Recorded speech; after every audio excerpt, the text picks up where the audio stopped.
All right, let's go, let's go, let's go.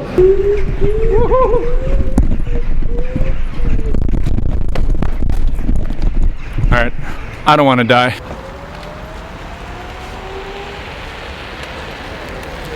All right.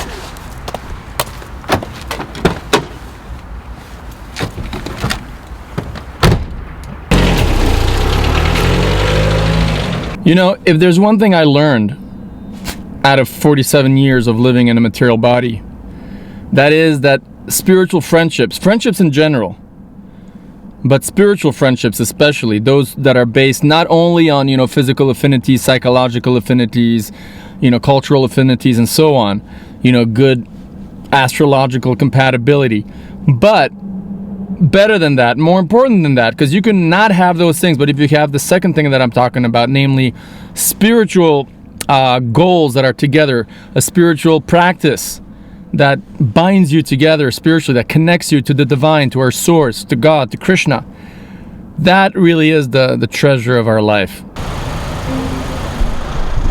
Yeah, spiritual friendships, ain't nothing like it. Hare Krishna.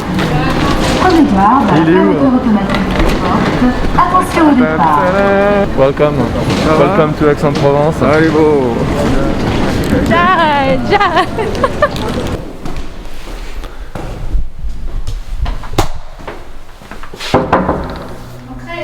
Allô, bonjour. Bonjour monsieur. Bienvenue, bienvenue.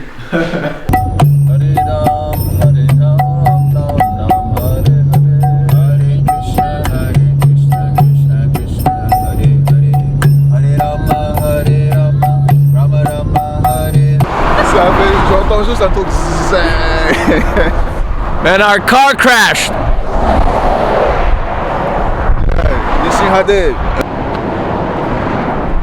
So we were driving to Saint-Tropez, and then the car just started revving super fast. Couldn't do anything, pulled over, switched it off. The engine was still like...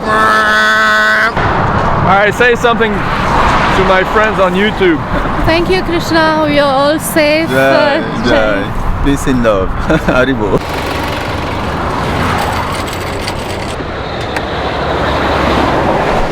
In the Bhagavad-Gita, which is a book you should read, Krishna says, Nasato vidyate bhavo, na bhavo vidyate sataha, ubayo rapidrishtvantas, tvanayos tatvadarshibi.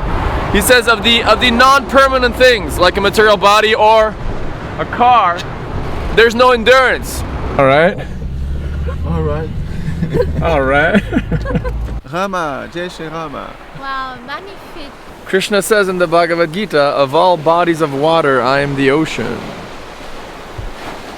So the lesson I learned from losing my car yesterday. Hey, regarde le chien. The lesson I learned is that, well, things come and go, you know. The taxi who picked us up at the, what's it called? The place where you just drop dead cars. Was like, yep, you know, nothing lasts forever in this world. And I was like, yeah, exactly, you know. Krishna in the Bhagavad-Gita says, Nasato vidyate bhavo, na bhavo vidyate saha, in chapter 2, verse 12. That of the non-existent or the temporary, there's no endurance. In other words, sooner or later, everything down here, including cars, including material bodies, which are compared to cars in the Bhagavad-Gita, are gonna die, are gonna end. So that's the good lesson I learned. Sure, it's nice to be back in Saint-Tropez. I used to take walks up and down this whole beach with my friend Chris Boulet, and we'd look at like all the pretty girls. Or yesterday when I was in Saint-Tropez, I had this realization as I was looking at a photograph of Radharaman. Radharaman is this famous deity of Krishna found in Vrindavan. And so as I was looking at this picture of Radharaman, I thought of a verse in the Srimad Bhagavatam, which describes a great king from yore called Parikshit Maharaj. And it's described he was a great devotee of God. He was like totally devoted, and yet he was the emperor, it's said, of the entire planet Earth.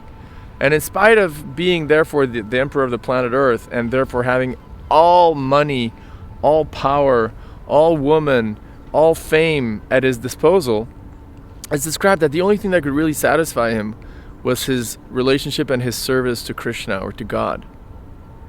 And so as I was there in Saint-Tropez, you know, the sort of the capital, the ritzy capital of the world in a way, where all the richest jet set people go and hang out. And I was thinking, you know, even if I had that money, I mean, the fact that I used to go there when I was a kid, not on a scale of these multimillionaires, but I still went there on a holiday. So I guess I ate a little bit of the pie, so to speak. But I was thinking, you know, even if I had billions and billions of dollars, and I was thinking of all those people who do, ultimately the most satisfying thing really is our relationship with God. There's just nothing that satisfies the inner self more than one's love for God and the love that God has for us. Hello, dear friends. We are in Marseille in front of a very beautiful church. Early morning.